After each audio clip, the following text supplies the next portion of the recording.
What's up, everyone?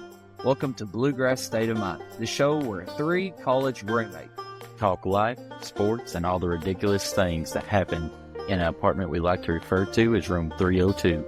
We're bringing you stories, hot takes, and the kind of late-night debates that probably should have stayed in the group chat. So grab your headphones, sit back, and get ready for a wild ride through our past college life, sports, and everything in between.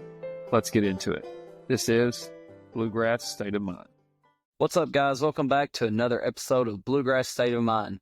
We have our third guest with us today, Mr. Treg Turner. We appreciate you, Treg. We like the cap you have on representing Bluegrass State of Mind. That's right. We got a lot to get into tonight because, it is the best time of the year. Some people's best time of the year is Christmas time. You hear that song, but I think for a bunch of us, this is the most exciting time of the year. It is March Madness. The NCAA bracket has been released, and we're going to get right into that. First off, we're going to kind of talk about Kentucky, their draw, and then just the NCAA tournament bracket alone. So, Mason, starts off tonight. What about Kentucky's draw? We talked a little bit about earlier, kind of texting back and forth. I really like our region. I think we probably have the easiest region. Just looking through here at everybody and what we got. I really like our draw as well. I said earlier, on our side, bottom half of the bracket there, I really like our matchup against Tennessee. I know we beat them twice. Everybody says it's hard to beat a team three times. I just think we match up really well with Tennessee. We've had a couple of good game plans going in with them. I think we've really tried to make Zakai Ziegler kind of score over top of us. He's forced some things, not been as efficient as he has in other games. So I really like our draw. That second game, I'll tell you that Texas game we played, I know we didn't play well. We should have won that game, but I'm more scared of Texas than I am Illinois. I've watched Illinois couple of games this year. Yes, they have the talent, they have the potential, but they just are not consistent. Granted, they could get hot, but really another big thing, Pope coming out saying Lamont Butler's healthy. That's huge news. I think that gives us even more confidence kind of going into and seeing where we're at. I think anything short of a Sweet 16 is a disappointment, but I could really see us making an Elite Eight or possibly Final Four run if we get hot and can stay healthy throughout the tournament. Yeah, I agree. Treg, what you got for UK? I'm scared to death of that second round. When I saw the bracket, Illinois does scare me. Texas scares me, obviously, because of Trey Johnson. But Illinois was a team I've watched all year that I felt like would be a sleeper. And they got the guard play. They got the bigs. And I think Brad Underwood's a heck of a coach. But like Mason, Tennessee scares me less than either one of Illinois or Texas, to be honest with you, just because Tennessee struggles to score. So, obviously looking further, Houston, that'll be a tough one. But yeah, I feel like if you can get out of that second round, good things can happen. Yeah, I think one thing for me with that second round matchup, obviously we beat Troy. I think that's something we should handle. But Illinois has not really been healthy lately. And early in the season, I think they were ranked in the top 5. Maybe they got to the 2 spot early. This was really early. And they had not been healthy for quite a while, but I think they're going to be pretty healthy now. So, yeah, that's a matchup to be on lookout. Obviously, they have to deal with Texas, who I think will win that game in the first 4 in. But, again, that's... Yeah, both teams scare me, for sure. That's my initial thoughts. I'm right there with you all. Colton, what about you? Yeah, I'm saying I think we got a good draw. Especially given the team we're going to take into the tournament.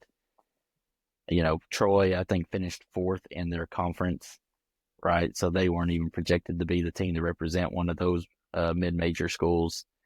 They've played really everyone that they played within a Power 5 conference pretty much handled them all season. I think they're 350th in the nation in 3-point percentage. That obviously that don't mean that they won't light it up against us, but I feel like they're going to struggle to score. We should handle that game. The second one, Illinois is just so inconsistent. I mean, it just depends on which one you get, right? I mean, I've watched Illinois this year when they've lit it up, but then there was a few times when like USC come in to Illinois and you know, they're like a double-digit favorite, Illinois is, and then the next thing you know, they lose. I lost money on that game. Yeah, right. Like, I mean, that's a game that you're like, how do you lose that game? And they've done that 2 or 3 times this year. Yeah. But I don't like playing Tennessee for a third time. I mean, Tennessee's one of those teams that I think we do match up well with them.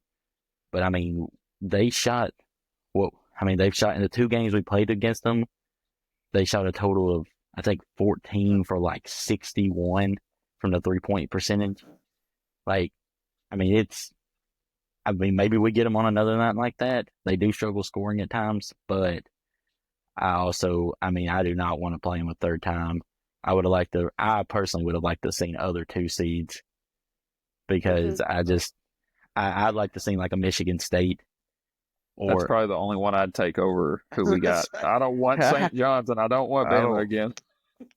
But yeah, I just think it's going to be tough to beat Tennessee. But we drew the easiest bracket, the best draw that anyone. So I'm like them.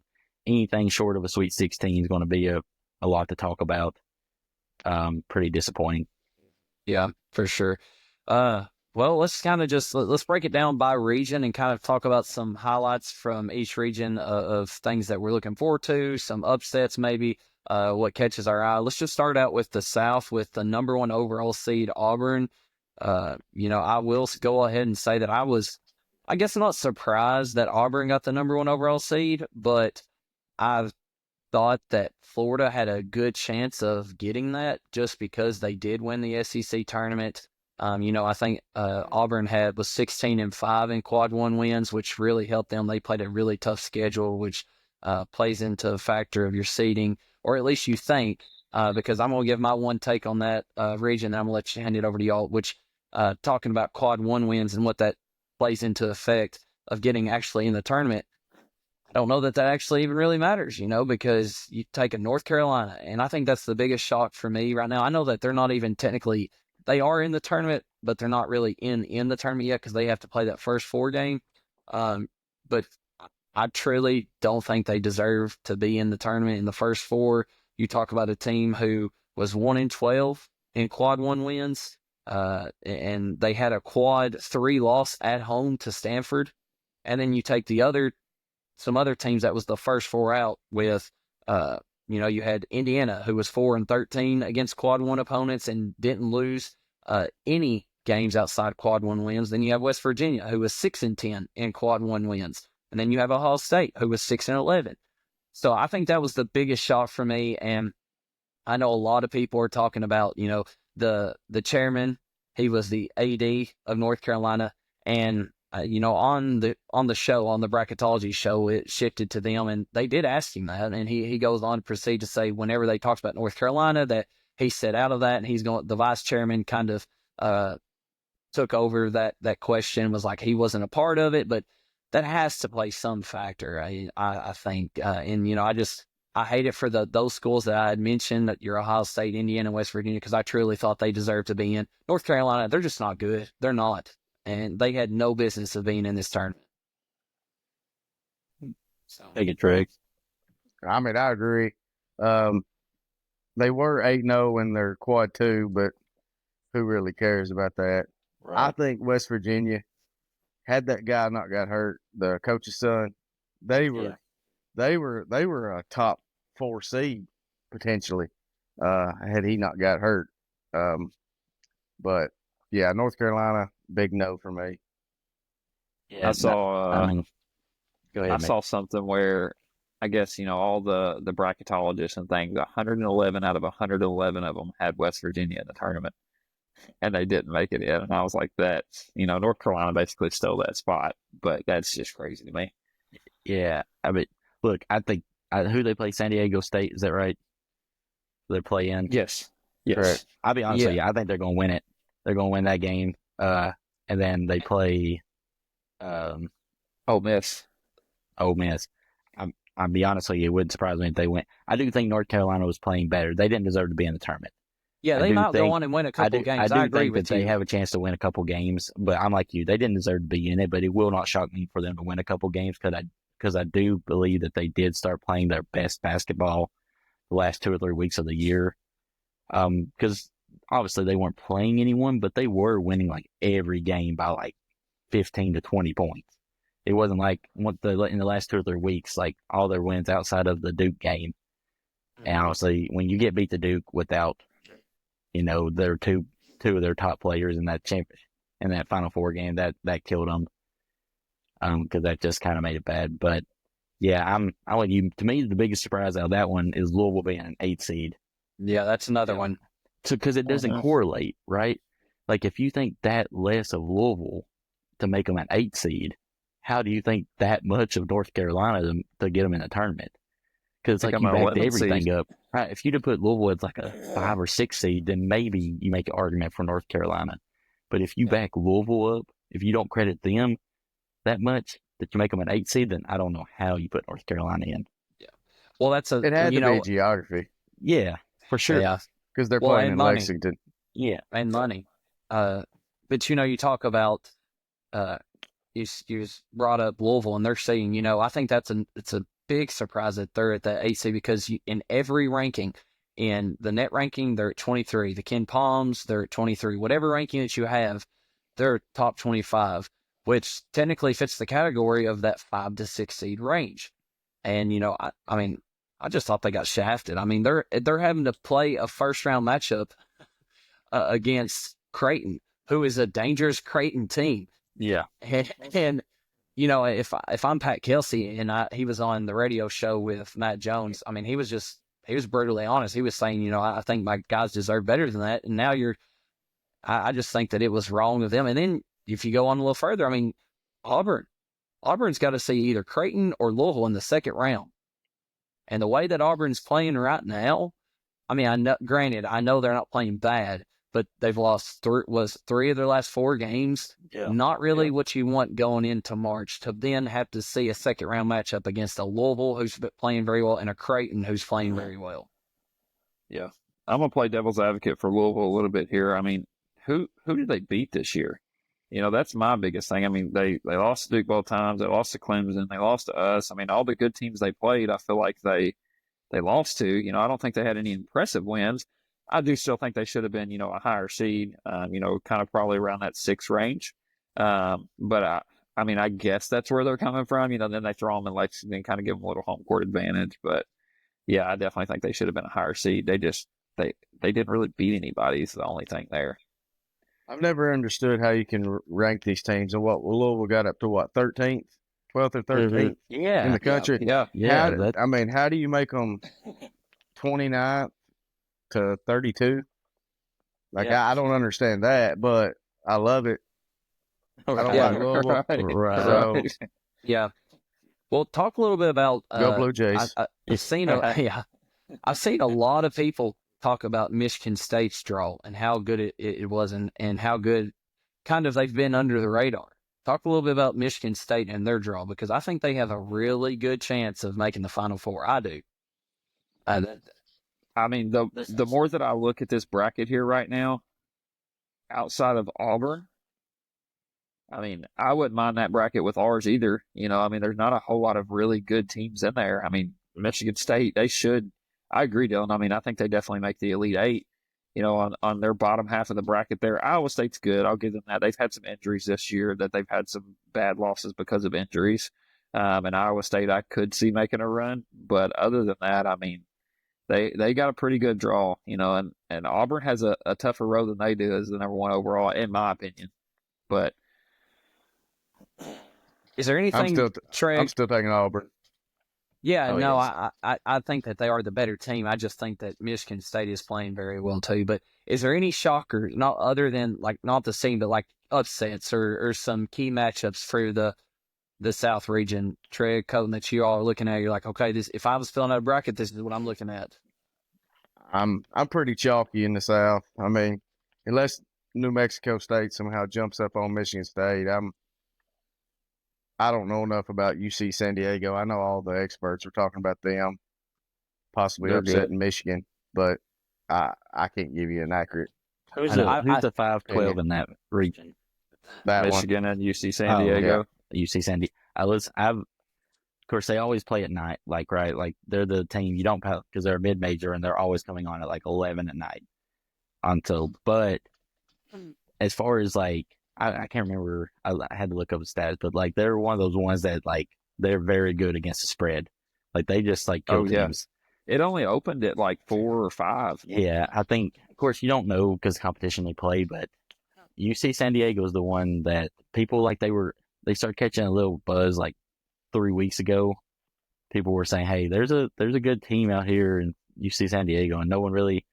And then when you actually get to the tournament, of course, that's how I kind of felt about, and I still feel the same this year about McNeese State. We'll talk about them, I'm sure, because that 5-12 with Will Wade, right, and how good they've done in the conference. I think that was everyone's big one last year, and they didn't end up pulling it off. So I think people would probably look at that and be like, "Oh yeah, McNeese State over Clemson," and that very well could be, but everyone was kind of high on them last year at the 12 seed also, and it didn't happen. The only thing I see about I like UC San Diego. Their offense is, high octane. They play fast, but I just don't know if they can match up with the size of Michigan. Todd Golden or not Todd Golden. They're mismatch problems. Vlad, and then Danny Wolf. Those two are going to be hard to handle for UC San Diego, those mid-majors. But if they get hot, never know. Yeah. Well, let's go on to the West bracket. I want to start with you, Treg. What are some things that kind of stand out for you in the West bracket? God, I mean, the second round matchup potentially with Florida and UConn. I know UConn's been not what everybody thought they would be, but I got a friend that's a big Florida fan, and he was talking about the draw, and he wasn't scared of Florida because he said they don't guard. But I mean, they're the 2-time reigning champs. How can you not be afraid of? I could care less at this point what. I know it matters, but I go back to that Kentucky team with the Harrisons as freshmen and Randall. You got talent, you got a good coach, you can make a run. And that's what I see in UConn. I would be scared to death if I was Florida. Yeah, seeing them there. That was my pick a couple episodes ago when we gave our, when we were talking about who we thought that was going to be at least above a 5 seed that we thought could win it. UConn was going to be mine because for the same reasons. I mean, look, McNeely is a stud freshman. Caravan is a returning, starter on a 2-time championship team. He could have very well went to the NBA. Right? They have a few decent guards that help out McNeely. They've lacked a little inconsistency scoring at times. But I mean, there's some times when they show who the old UConn, and they've been here, right? You never know how other teams are going to handle the moment. That's right. But right now, these are UConn's one that you can pretty much trust that they are going to handle the moment. So I'm definitely for that. I do think Florida may be the overall best team in the country, though. Yeah. I think they're the most complete team. I really do. So I think they'll handle UConn, but that is definitely not one I don't think Florida deserved in the second round. No, I don't either. For me, Colton, you referenced to UConn being one of your not sleepers, but one that can make a run. And I'm going to go with, I think Missouri has a really good chance to make it a Sweet 16. I think in the SEC tournament, they didn't have their big man Mitchell, the transfer from Duke. He was hurt. I think that I read some stuff that he was wanting to play, could possibly give it a run, but the coach didn't want him to really chance it, But, I mean, I like the second round. I think that they win their first game, and then I think they'll probably match up against Texas Tech. But I think I just like Missouri. I really do. I think that they can be explosive at times. Sometimes they get a little stagnant on their offense, and they rely on their shooter off the bench. What's his name? Grill. Is that right? Grill? Oh, yeah, Grill. 6th man of the year. Yes, but I just like them headed into March to make a good little Sweet 16 run. And, you never know. Like you said, it's March. They could possibly make it to the Elite Eight. And then something also I think that we all have to look at is the bottom part of the bracket. You got I bypassed that on purpose. Yeah, you've got 3 Hall of Famer coaches in Cal, You've got Bill Self, and then you also got Patino. Wow. What about that? Storyline. This is made for TV. I think if the Kansas Arkansas will be, I think it's just a toss up. Like, I think it's a coin flip. Both of them are the same. They've struggled on offense at times throughout the year. They have some veteran guys, but obviously Hall of Fame coaches. So it wants to be, I think that game is going to be a 4 or 5 point game at the most. And it could go either way. I think the spread on that, I think Kansas will probably open up like a 2 point favorite, 3 point favorite maybe, but it could lower all the way down to like a 1 by the time game starts. Boogie Fland is playing. Yeah, I was going to ask you, what are y'all thoughts about Boogie Fland coming back? Do you think did it's going to hurt? Did you see the video on Twitter or X? So he was at, it was like one of their games, I guess, when they played Thursday, and he was out there kind of just joking around with the team, and he shot one left-handed, and a ball bounced to him like towards his right hand, and he completely avoided it with his right hand and went to grab it with his left. And I was like, that's not a good sign. Like, he didn't even want to touch it with his right hand. Yeah, I don't think he's playing a whole lot. Like, I think the plan is to play him like 10 to 15 minutes. And really, I think that'll just be based on foul trouble or something like that. Because, I mean, they just only got 7 guys right now. So he at least gives them another body if they can get 10 or 15 minutes out of him.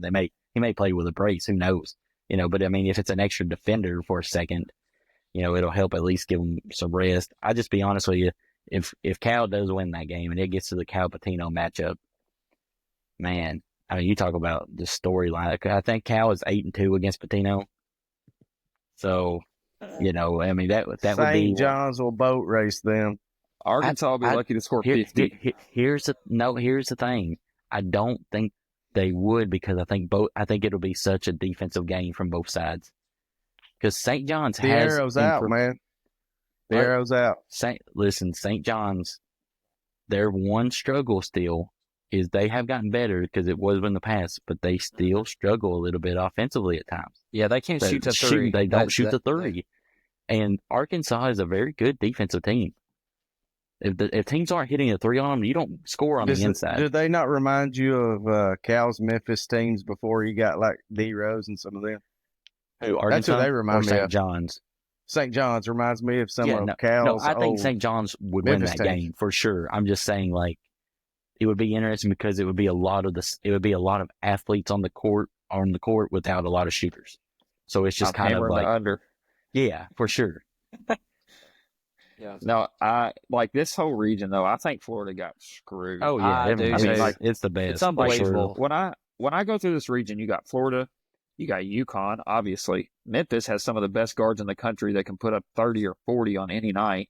You got Maryland, who I talked about on 2 or 3 podcasts ago, that can make a deep run.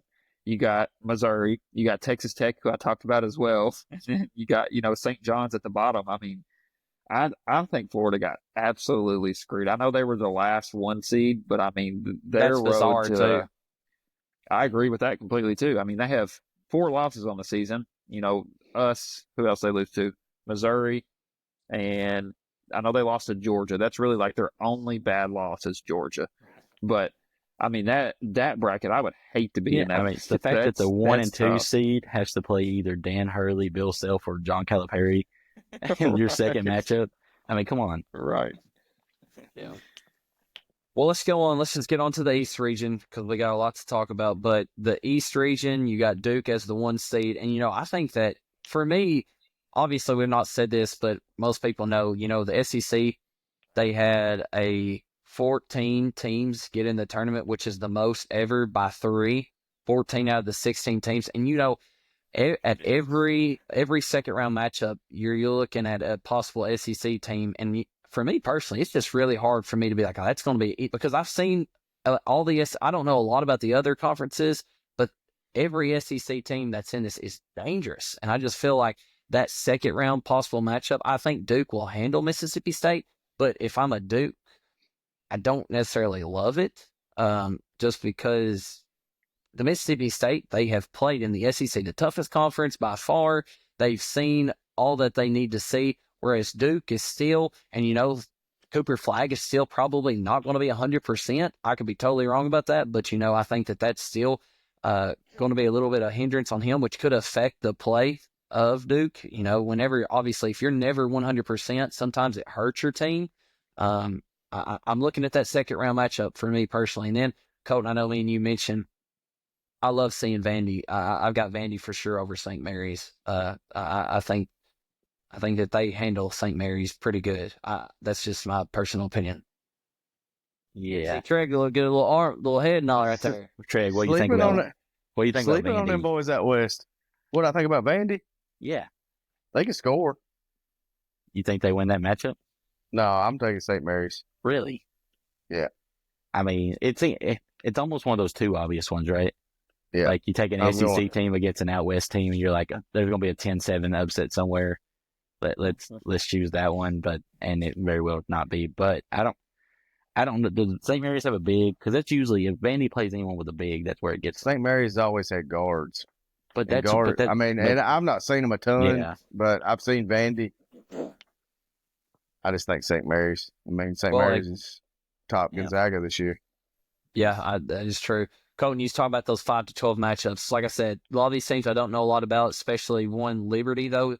I like that 5 to 12 matchup right there, Liberty over Oregon. I've seen a lot of people talking about Liberty and how good they are. Yeah, they score. Best I can tell, they score a lot. And so Oregon's those out west teams, obviously they're in the Big Ten now. But still, you just don't know a lot about those type of teams, right? You don't know how good the Big Ten really is. Their games out west when they're hosting a game is usually late at night, so you're not staying up watching Oregon, right? So it's hard to tell. But yeah, I think that's where the obvious one is. Obviously, the McNeese. Is VCU in that bracket? Mhm. Yep. BYU and VCU. I like VCU over BYU. I do. I like Really? VCU. I think if BYU wins it, they've got a chance to go all the way to like a Sweet 16, maybe Elite 8. But I like VCU.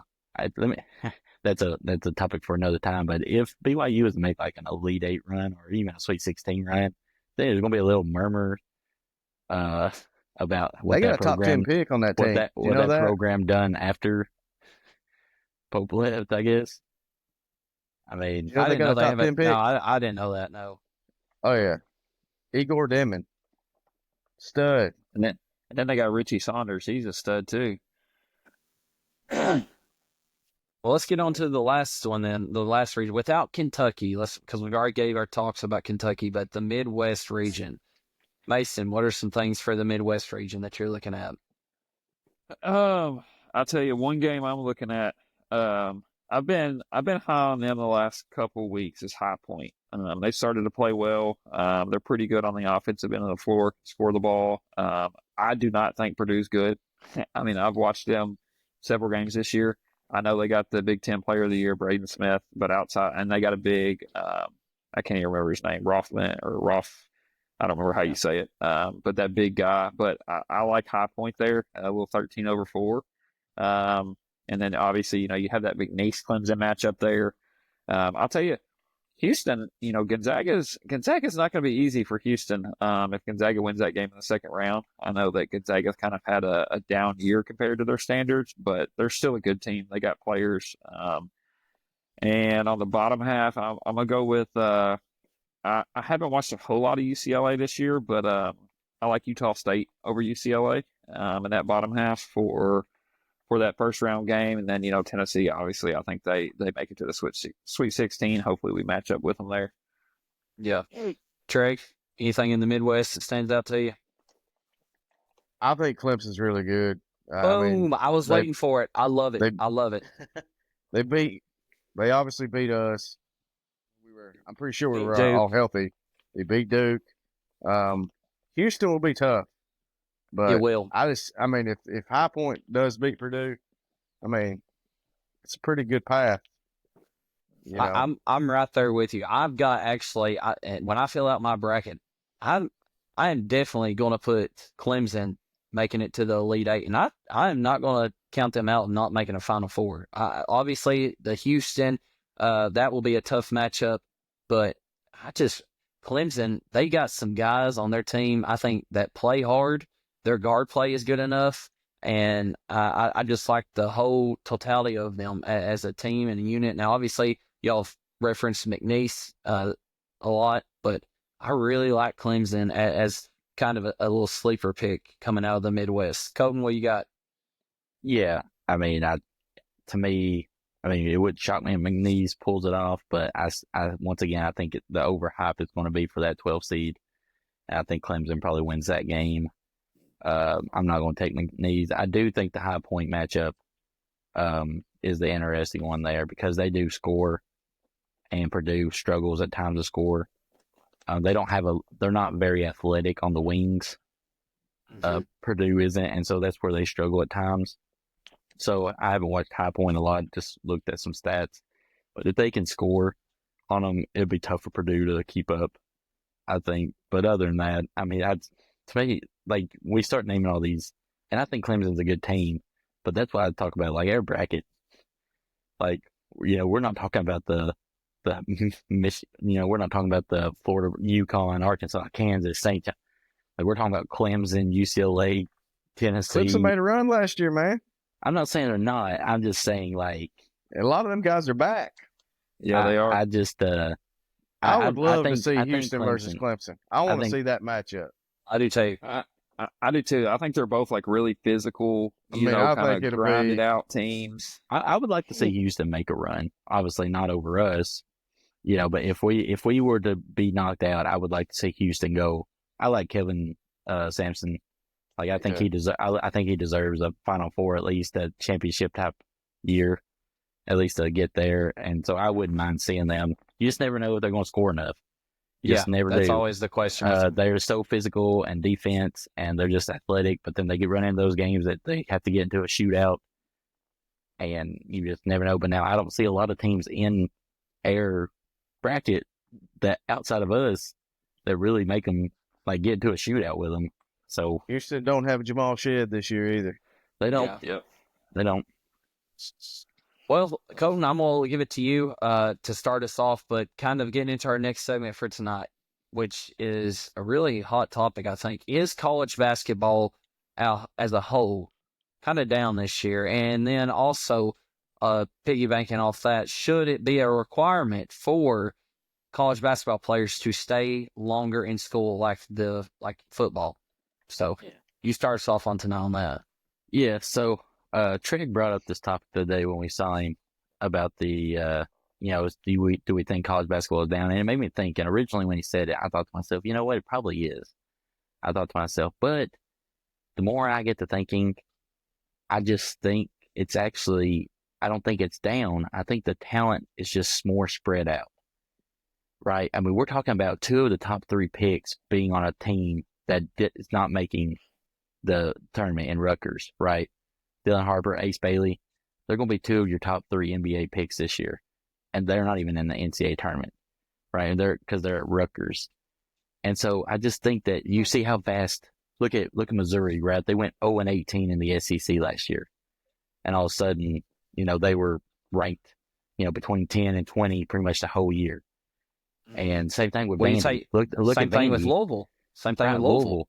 Right. Look where Louisville was compared to the last 2 years compared to all of a sudden they have. So to me, I actually think you could look at it one way. Like, I think it's kind of like the SEC football this year. People say it was down, right? But you added Texas and Oklahoma, and all of a sudden they started beating up on each other. And that's what the SEC basketball did this year. They just beat up on each other. I just think that the talent is so spread out now that it doesn't surprise anyone to get better fast. You just don't, like, we're so used to the blue bloods, right? The term blue bloods is going to have to lower just a little bit. And you want to keep that tradition, but at the same time, it's a different age. It just is. Yeah. And so I think that, and as far as the staying, I think that you should have to stay 2 years if you go to college or you go straight to the NBA. Right? College football, they make you stay 3 years. Like, you have to be a junior before you can go. Now, obviously, I know you are more likely to be a freshman and can compete in the NBA, and basketball more likely than be a freshman football player. But now look at Jeremiah Smith for Ohio State. that guy would have been the number one pick this year in this year's draft. And he was a freshman receiver, right? He has to wait 2 more years. And who knows what can happen in that 2 years, right? I mean, you don't know injuries, whatever else, but he has to wait. To me, give him a chance, give him the option to go to, like, they have to enter the draft, or they have to come, if they come to college, they've got to stay at least 2 years. And I think you'll see programs build and things like that. That's my opinion. I think you should have to stay 2 years. I'm not saying 3, but I think 2 years if you choose to come to college. If not, go to the NBA. Trey, take it away before I go. Go ahead. Well, I think it is down. That's why I raised the question to Colton the other day, and I think you too, Dylan. And I go back to the preseason standings. Number 1, Kansas. Number 3, UConn. Number 6, Gonzaga. Number 8, Baylor. Number 9, North Carolina.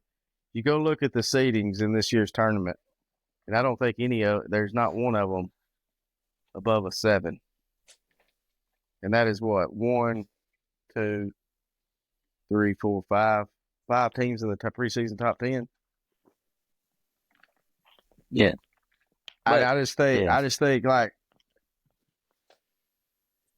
you look at there was 2 no doubt player of the years candidates. 2. One of them's a freshman, and one of them is like a 6th-year senior. So I just, normally there's, it kind of condenses because the top teams ended up having that player candidate, but I think it's down across the board, and that's why there's so much parity. I just think the overall talent level is down. And then that brings me to, should they stay or go? No, they need to go. I don't, this JUCO rule, I think is a terrible idea. Absolutely terrible. You're going to let them guys go 2 years to JUCO, then transfer, and it not count against them. Or maybe they can only go 1 year JUCO, and then they can transfer up and then not count against them. But that's why that dude from Auburn is possibly going to get to come back next year. He's going to be like 26 or 27-year-old playing against a 19, 20-year-old. Wait, he's got a chance to come back. Broom? No, not Broom. He's talking about Chad the Baker guard. Mazzara. Yeah, Oh, the yeah. guard. There's just no way that anybody's going to convince me that should be the case. Now, I think it should go back to the old rule. If they want to go pro, go pro. If they want to make that decision, go. And, and I know we would have missed out on probably, Zion Williamson in college. But if you go back before then, and I'm quite a bit older than you guys, probably 10 years older or more. College basketball was fine. It was fine then. It'll be fine after we're gone. Yeah. But I just think, give other guys a chance. Rick Pitino even talked about it. He's not recruiting a high school kid. He's not going to recruit one this year, this coming up off season. He's going after the portal. So what's that telling us? Where's the opportunities going to come from for our high school kids? They're not Division I, major Division I, unless you're just a burger boy, Mm-hmm. So Yeah. I think we're treading in bad waters there. Mason, what's your take on this? I'm kind of curious. Are you going to agree with Trey, or are you going to go with Colton on this? So as far as college basketball being down, I don't think it is. I think kind of like Colton said, I think we're just seeing talent more spread out, and I think a lot of that has to do with this new NIL, right? These guys, you got a lot of guys just taking the bag, right? I mean, before it was your blue bloods, right? It was Duke, Kentucky, Kansas, UConn, Michigan State, all the top recruits were wanting to go there. And now it's like, okay, well, they threw $2 million at this guy, and another school over here is offering me $2 million. I'm going to go here and take the bag, play 1 year, then I'm going to the NBA and I'm set for life. So I don't think it's necessarily down. I just think we are seeing talent more spread out. And I think some of that too, I think partially SEC was so dominant this year, that they did kind of beat up on each other, like Colton said, kind of like in football this year. I will say some other conferences might have been down this year, but I think that relates back to just the SEC being so dominant. Everybody's so focused on the SEC, and hey, they got so many teams in the top 25, and you got these other conferences that they aren't as good, not as many quad one opportunities. But I think that just has to do with NIL and it being spread out across players going to different places. Yeah, but I mean, here's the thing for me, though. I mean, I totally disagree with you and Colton. I think Trey, I'm right there with him. I think college basketball is completely down. And I get what y'all are saying in the fact that it's spread out. But when you think about the SEC being so dominant, why are they so dominant? And they're so dominant because they have 25-year-olds who's had that experience, who's played forever. I mean, you take 5 years ago, whenever I would say the Blue Bloods was during our time at its best, maybe not 5 years, maybe a little bit longer, but you don't have all of these just young stars. And you turn on the TV, even in the SEC, I don't turn on any SEC team and I'm like, there's a dude who is a straight bucket, who's young and talented. There's a lot of good players, don't get me wrong, but all those good players are so old that, yeah, they're eventually going to get better. But you look at it, and Cooper Flagg and Ace Bailey, I mean, there's really not many young guys out there. And that's why, I mean, Trey Johnson, yeah. But, I mean, but just down in general as a whole, I think it is. I think it's completely down. And a lot of it is the NIL. You think freshman talent is down? No. Yes, but I'm thinking, though, as a whole, though, too. I mean, but your freshman talent plays a big part in your team's success. I think the freshman talent was actually pretty good this year. But here's my point. I didn't say it whenever it was my turn, but you look at this Kentucky team. You think we're that talented? No. And look who all we beat. Look how many quad one wins we got. Like that to me, like we beat Tennessee twice. We beat Florida. Gonzaga. And I don't think we're that good, talented. So that to me is why that question popped in my head. Like, is college basketball really? I mean, the SEC's good, no doubt about it. It's the best it's been probably in my lifetime there that I can think of as a whole. But is it really that talented? I don't know. I don't think so. Go ahead, Nathan. Oh, are y'all? I don't know. I guess I'm just thinking y'all are saying, like, are y'all saying college basketball, like the game of college basketball is down, or talent-wise it's down? Talent. Not game. The game is in a great spot. The game's... Okay. Yeah. Talent-wise, maybe. But, I mean, I think college basketball don't be going backwards now. Y'all didn't say that. You said college basketball down. I think talent might be a little down as far as, like, your top guys, right? Like the guys who can go out there and, they may be a big-time player in the league next year. Yes, I think it may be down in that sense. But I think as far as college basketball as a whole being down, no. And I just think that's because we're starting to see more of this transfer portal open up, and kind of like what Rick Pitino said. I mean, if you don't have these studs that can come in and compete right away, it's hard to win with freshmen. We've seen that over the last 5 or 6 years. Right, but how much of that would be different if you knew they had to stay 2 years? Right? That gets me. Well, what I'm saying, how many guys are you going after in the portal if you know that I've got a freshman stud who's going to be here next year? Right? You're not going after those guys in the portal, but since you know that if you get a freshman stud, he's gone after 1 year, like I might as well like go and rebuild in the portal. But if personally, you know I think that's just the coach's preference, though. But what I'm saying is, how many dominant teams could we have built off of guys that just stayed 2 years? They didn't have to stay any longer, but 2 years, right? With the freshman talent that we cycle through those freshmen every year either, though. But what I'm saying is, you have a chance to build. And here's my thing about the talent wise: you take like Kansas, they started out number 1, right? And weren't they a number 1 seed last year in the tournament? I'm pretty sure they were. They have 3 starters on their team of that number 1 team. Like what happened? Did they just get that much worse? And they got Wisconsin's best player, AJ Right. Storr. They have 3 returning starters from the number 1 seed last year. So did college basketball get worse, or did the talent get better? Like, that's my thing, is you have a team that was number 1 seed last year and returned most of its starters, and now is a 7 seed. So what does that say for the rest of college basketball is my point. Bill Self can't coach. Yeah. Yeah, I mean, I that's think the I think it first has a turn lot too. to do with Hunter Dickinson, but that's a whole nother That's the I do cow too. argument, right? I do too, but that's my whole point is that like Don't these get me teams started on that trick. these teams are returning the same players that they were last year, but now every team that they're playing has these other mid-major studs come in and everything. I think there's I think just it a just lot boils more down talent, to personally. I think it just boils down to you're not seeing like these as many stud freshmen showing out, so it looks like it's down. But like you said, I mean, you got guys staying longer, and teams are more, they're older, and guys that have been playing college. I think that they they do have talent, but I think we were just so used to seeing like these stud freshmen coming in and taking over college basketball and going to the league. And as far as the NIL or the 2 years thing goes, I think it could be a good thing and a bad thing because, like you said, Colton, I think you could see some better players stay, but also I think you could see guys start going to this overtime elite, and staying there for a year or two and then going pro or going there for a year and then going to the NBA. I think you would start to see some of that top talent not come into college basketball, and then you could see talent start to dip a little bit. Yeah.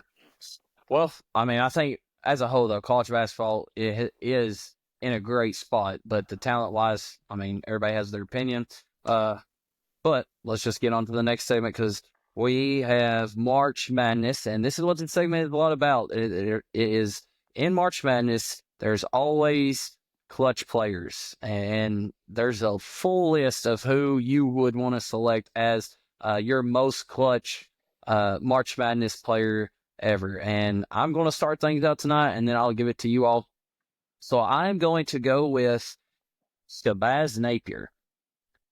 And that is a bad man. And let me give you some things on him. So Shabazz Napier led UConn to their 2014 title as a 7 seed. And when I talk about clutch, clutch, I think you can look at it a lot of different ways. You can look at clutch as just coming up in clutch moments, like the final seconds of the game. But I also look at clutchness of just your overall performance to help your team succeed and win games. And I think you've done both. If you go back and you actually look at footage all around the game and just in clutch moments, he was phenomenal in that run in the 2014 team. The first round game, they matched up against a 10 seed St. Joseph's, had 24 points. The round of 32 had a 2 seed Villanova, had 25 points. Then he goes to the Sweet 16 against a 3 seed Iowa State, 19 points. Then Elite 8 matchup against a 4 seed, 25 points. Then his Final Four, he had a little drop, 12 points against the 1 seed Florida. And then in the national championship game, he broke our hearts against the 8 seed Kentucky with 22 points. So he went through a 10 seed, a 2 seed, a 3 seed, 4 seed, 1 seed, and then an 8 seed.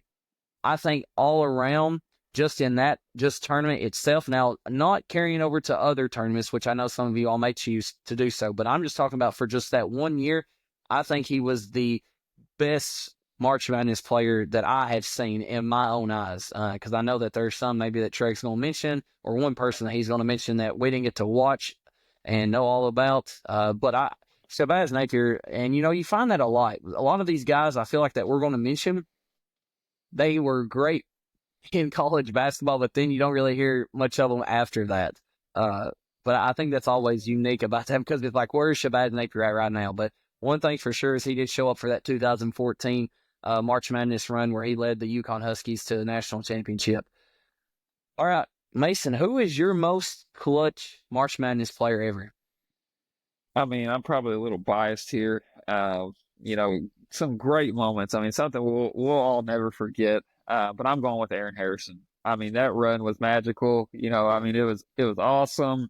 I remember I can't remember how old I was exactly. What was I? 2014. So about 17. I was going on a cruise while all this was going on. Spring break time, and we played Louisville. One of my best friends at the time, he was a huge Louisville fan. And I remember watching that game. And it was just awesome seeing him hit that shot. But I mean, that was probably one of the most fun times I can remember in March Madness. And this is where he always does it, and I mean, technically, I don't know exactly his stats throughout the whole tournament and what he did, but just those 3 shots that he hit in March Madness was incredible and something that we'll all never forget. Oh, for sure. And that was another one. I mean, like I said, we could go with pretty much any of these guys that we're about to list, but Colton, who is your most clutch March Madness player? And I'm probably going to go with Cardiac Kimba. I was going to go with Aaron Harrison, but I don't want to. Guys. Yeah, I mean, but I just think about that UConn team and that at the time, I guess it was a Big East that they were in. Mm-hmm. But like they were like I can't remember what they were, but they were like they were a low. They had to win like 5 straight days in the Big East tournament. Yeah, I remember that step back. I know everybody knows step that. Back, right, and then to follow it up with the national championship run and to win a national championship. I mean, obviously they beat us in the Final Four when we had Brandon Knight, and then I'm pretty sure he averaged over like 23 a game during that run. He was unreal. I don't have his stats, but that step back is iconic. And to do what is so hard. I mean, I couldn't tell you they might have been the last team, or maybe NC State last year. I can't remember. One of those teams where they won like 5 straight days in the conference tournament to win it all. And then to make that type of run, to me, Kimba, I mean, that's going to always be remembered. And then that step back will be played for years to come. I still remember exactly where I was when I first saw it. I mean, they had to win essentially 11 tournament games in a row, which is crazy. I mean, that's another great option. All right, Treg, destroy our hearts. Tell us who you're going to say, even though you don't want to say it. First of all, I'm going to tell you, Mason brought back a memory there for me. I'm going to give you a clutch moment in my lifetime, and it's when Western, Ty Rogers. Against Drake, right? I was on campus at Western when he hit that shot, and campus went nuts. And I'm pretty sure he's from Lyon County, if I'm not mistaken. And holy cow, you talking about people running down the streets and going nuts. We had a little house there on campus, and just everybody was out in the streets just going crazy. But I know who y'all think I'm going to say, but I'm not going to say it. I just can't bring myself to do it. I'm not picking that. You know what? I can't do it. He's probably up there. He's probably the guy, but I'm not going to say it. So I thought hopefully one of y'all would say it, but I'm not going to. So I'm going to go with a guy I didn't get to watch, but in doing my research, Mr. Lou Alcindor, Kareem Abdul-Jabbar. Oh, what? That's who I'm going with. 3-time most outstanding player. 3 times. 3 national championships. Who was supposed to guard him? 25 points. 25 points a game, 17 rebounds in those 3 seasons. I mean, who was guarding? Like, come on, man. I don't care. I mean, dude had the sky hook, dominant. Kareem Abdul-Jabbar. I will not say the foot stomper. I will not. I was going to say, I figured we might catch some heat for not mentioning him because I was a 6-year-old. I was a 5-year-old when he made that shot. Broke my heart. Still remember. Oh, I thought you were. Heck, I didn't know who you were talking about. I thought you were talking about Jordan with UNC against Georgetown. No, he's talking about who. We will not say his name. We will not say his name. But I was 5 years old, and actually the guy that made the shot to put Kentucky ahead in that game, Sean Woods, played against his son in a basketball camp. He beat me in the finals 1-on-1. Come on, Trig. He beat me. What can I say? He must have had better genes, huh? He had some good genes. He was fast. He was faster than I was. All right. Well, let us know, guys. Who is the most clutch NCAA March Madness player to ever do it? And if you're a Kentucky fan and say the guy who we keep saying that we're not going to say, then you might as well not. Just don't even comment. Tyler all right, Glass. guys. Yeah, Tyler. Yeah, he's going. All right, guys. So should the NCAA expand its tournament? And I'm going to start off on this one because I want whoever's going to disagree with me, fire at me, okay? So I'm going to say yes. I think the NCAA tournament should absolutely expand. And I'm going to reference a lot of Seth Davis stuff because I liked what he said when I was doing my research on this. So first off, I didn't realize this, but they have only added 4 teams in 40 years to this tournament. 4 teams, okay? So, and I don't know the percentage of that, but it's like 6%. Like, it's not a high percentage at all. And then 4 too many. I don't know about that. No. And then, so when you think about this, you know, and Seth Davis also, he referenced John Wooden's book. You know, when they first started this at-large bid, that was something new. And then everybody was like in total disagreement to that. But everybody loves the first four in. They love watching those games. At least I do. And everybody that I've ever come in to talk with, there you go, loves those types of games. So why is this something that we are not doing? You know, you think about that Tuesday-Wednesday matchup where there's only 2 games. Imagine having 6 games. You know, I think that it gives teams a better opportunity to get into the tournament. Now, there's also some arguments that, well, now you're going to have some teams who are not as good and whatnot, but it also gives that magical run. It gives them that opportunity to make that big run. And then also the last thing, I know that from a basketball standpoint, yeah, it's not the best to look at, but just the increased revenue in itself, the expanding the tournament would bring in more revenue. And I think that it would be great. Now, I'm not saying expand it to 100 teams, but I would like to see, what is it, 64 teams right now? I would like to see expanded to about 10 more teams. Absolutely. I would have no issue at all with that. I think that it would just, what's up? Are you saying you think there should be, like, let's just say 18 seeds? Or are you saying there should be more playing games? Didn't think about that. I think that there should probably be more play-in games. I don't know necessarily, but then I wouldn't be opposed to the seeding. I wouldn't be opposed to that, no. So here's my take on, like, I don't technically consider the play-in games like you've made the NCAA tournament. You know what I'm saying? Like, it's your last opportunity to make it. How exciting is those games, though? I Those somewhat first do 4 the games. 11 seeds, not the 16 seed. I mean, the 11 seeds for sure, because I think they can win a game. I agree, but it's still like, I don't know. Just me personally, if you're in a playing game, I don't consider you in the NCAA tournament till you win that game. So are you agreeing with me or disagreeing? I disagree. But why? Why wouldn't that? They would make this tournament that much better if you have more teams in it. Now, like I said, not like crazy amount, but it would bring a lot more interest, and it would be. You can't convince me that people on a Tuesday and Wednesday night don't want to be watching those 6 games throughout the day rather than just those 2 games. I'm not saying that, but if it ain't broke, don't fix it. It's the best tournament in sports. Like, it's the most exciting tournament in sports. But we've only had 4 teams. That's been increased. If we're going to keep growing the sports and growing things, that's what we're about in America, is we keep growing things and making it better. That would make this better. But also at the same time, like, if you're putting more playing games, you're taking away from other teams that probably are already in, you know, like that have earned their right to be there. You're putting them in a plan. Okay, maybe they should have already been in, but now we're adding other teams. They're having to play to get in the tournament itself. I just think it's the best tournament in sports. It ain't broke, don't fix it. It's the most exciting time, you know, for sports fans, typically every single year. I'm saying keep it how it is. Trey, what do you think? Absolutely no. Absolutely no. We were just arguing about North Carolina being in the tournament. So we're going to put other jokers in the tournament? No. And I go back to this too. Y'all were talking about, I think in a previous episode, about the conference tournaments not mattering. Well, they're watered down. They don't matter. They really don't. So we're if you put more teams in, you're putting even less importance on your conference tournaments. Shouldn't even have conference tournaments if we're going to have more teams in the actual tournament.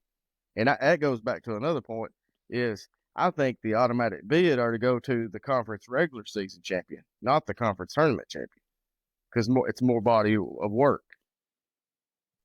I agree with that. Only thing I run into with the regular season, and I know you can't build the schedule perfect, but like people will say, oh, you know, we got to play, like, for example, this year, we got to play Florida and Auburn both only at home. Did not have to go to Florida or Auburn. They're both number 1 seed, and we didn't even have to go on the road to play either one of those teams. So who would be like, why did we have to play Florida twice, or Alabama has to play Auburn twice, right? And stuff like that. And so that's the only problem you run into the regular season a little bit. It's still based upon the seeding of the tournament, though. I mean, right. But I'm saying, like, I think if you made it to where you played every single team in your conference the exact same amount, like the same schedule, then yeah, I think you could do that. But to me, I don't know But I how don't think you. that's going to happen because these conferences are just getting bigger. Yeah, exactly. Yeah. You can't. So, But that's kind of. I mean, that's why it's hard to give it to the regular season though, because you can point out so many times when like, hey, they got to do this and we didn't get to do this. So I mean, it's hard to point that. To me, I'm on I'm probably on Dylan's side on this one, and I'm on the fence. I could go either way, but let's put 19 and 13 West Virginia in the tournament. Well, my thing is at the end of the day, they were the next one in. My thing at the end of the day is, are we really going to complain about it? Like, if they added more teams, would we? It's the same way with the college football playoff, right? They're at 16 teams now, right? Or they're at 12 teams. They're at 12 teams. They're going to go to 16. They're going to go to 24. That's a joke too. And I agree. I'm not saying it's not, because that 24th ranked team is not going to come out and beat Ohio State or Alabama or Georgia. They're not going to do it. But football are we and as basketball fans are completely different? But what though. I'm saying, are we as fans going to complain about it right now? We're gonna see more games and we're gonna love it. We're gonna see more games and we're gonna cheer it on. We're gonna. I mean, it's just less viewership wise. On the regular season. Well, I'm not disagreeing. I would just think that. I mean, to me, I don't see. I would like to see the play-in games done from those 16 seeds, right? I don't want to see I'd rather see those type of teams be in, because essentially, yes, they can make their March Madness Cinderella story. Like, there's no doubt about it. But outside of, when's the last time a true 12 seed or 11, maybe Butler, VCU, those years, right, when they kind of ran, but you don't, they might win a game or two and then they're done, but you don't have the 12 seeds in the Final Four. You just don't. You might have an 8 seed, you might have a 7 seed, but you don't have a 12 seeds. These mid-major conferences. If they think college basketball is better, we should. I mean, I would like to see if they're going to do play-in games and not expand it, then make the play-in games between the 16 seeds, the 15 seeds. Don't make it to 11 seeds, because those 2 11 seeds are beating those 16 seeds, right? So we're not getting the top 64 teams in the tournament. Yeah, but then are you penalizing the top seeds in the second round? What do you mean? Because then you're making the lesser teams play against each other instead of spreading them out, playing against 1s and 2s. Well, I mean, this is now you're going to have better. Here's my thing, though. This is the only tournament that I can think of that the 64 teams that make the final tournament of the year are not your top 64 teams in the country. Yeah, but that's playoffs. That's what makes it great. Then we need to eliminate conferences. Right, it's what makes it great. But that's what I'm saying. Why not just add more teams and keep watching? Right, exactly. It's what makes it great, because you like seeing upsets and you like seeing these things. So why not just keep adding teams? I mean, that's my thought too. It's if we just give everybody a trophy. Either put the top 60. Give everybody a trophy. Either put the top 64 teams in, or just let them upset, or add teams. That's my thought.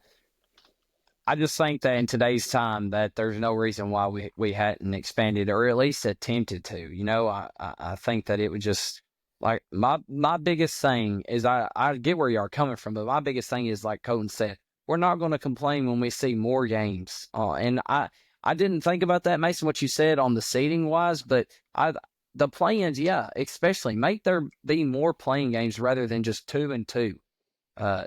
Just for viewership purposes and the fun of it. Here's what I want you guys to do.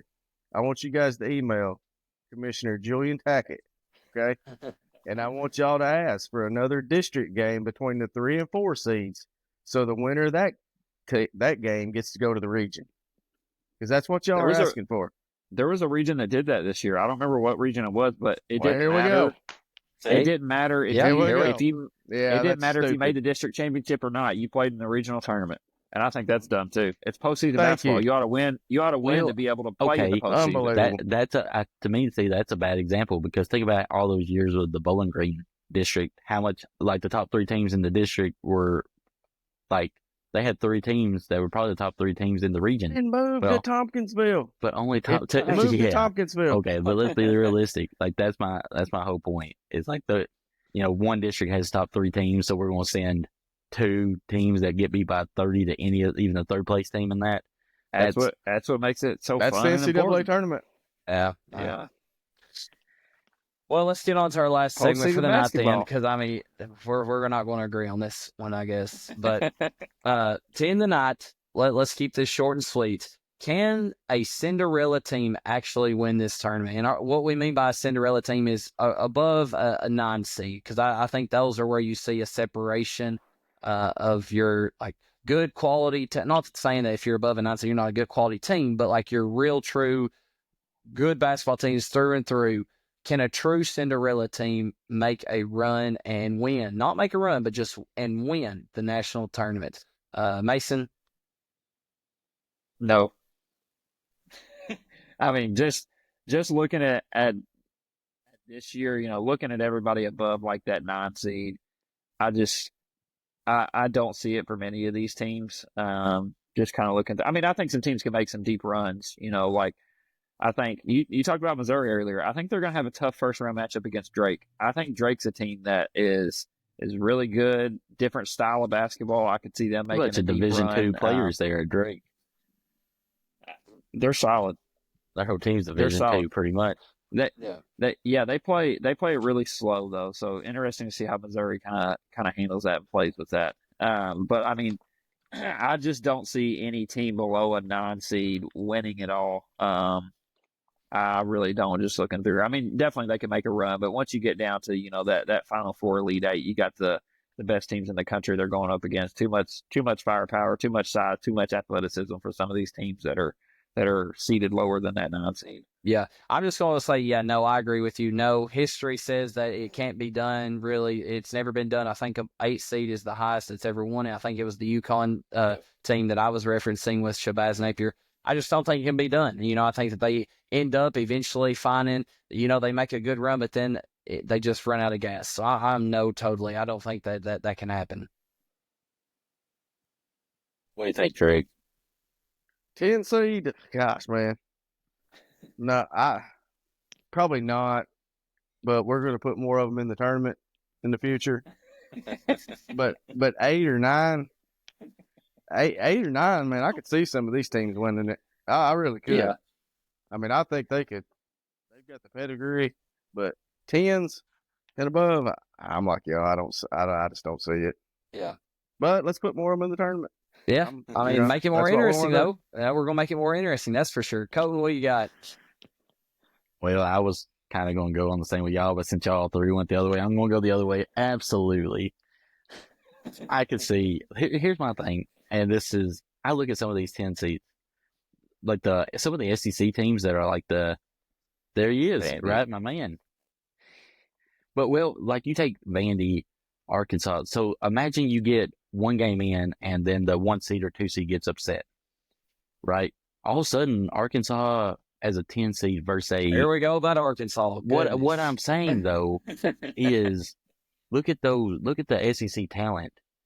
Like, it don't take but one of those 1 or 2 seeds to get upset, and all of a sudden, would you take a 9 seed or 10 seed SEC team this year, or a Purdue who's ranked a 4 seed, or Iowa State that's ranked a 3 seed?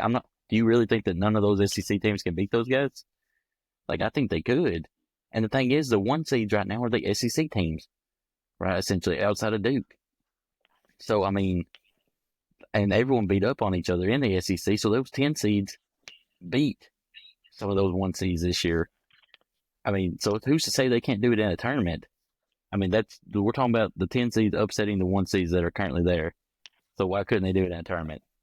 I mean, we I could see laugh, 'em. but they would be the team. Them, Texas, Yeah. and Yeah. New Mexico. And that's not me favoring They've got a Cal. really I'm good just guard. saying, like if the arrow was 3 I say. healthy and they had the entire team healthy, Maybe on North paper, Carolina. you would look at that roster and say, yeah, who could they not beat at their best? So I just think it is possible. It probably won't be done. It's just a gauntlet to go through. But talent-wise this year, if there was ever a year to do it, it would be this year because of some of the teams that ended up getting higher seeds. Yeah. Well, we had a lot to talk about tonight because it is March Madness, and episode went a little long tonight, but that's all right. One thing before we close, I do want to tell the viewers out there to be on the lookout for a bracketology competition release. We may have a little competition there for some free merch. We might give away a hat for the winner if we do have a March Madness bracket challenge. So be on the lookout for that. And Trek, thank you for coming on tonight. Hopefully this is not your last time. Thank you guys for having me. Yeah, no problem. Appreciate it.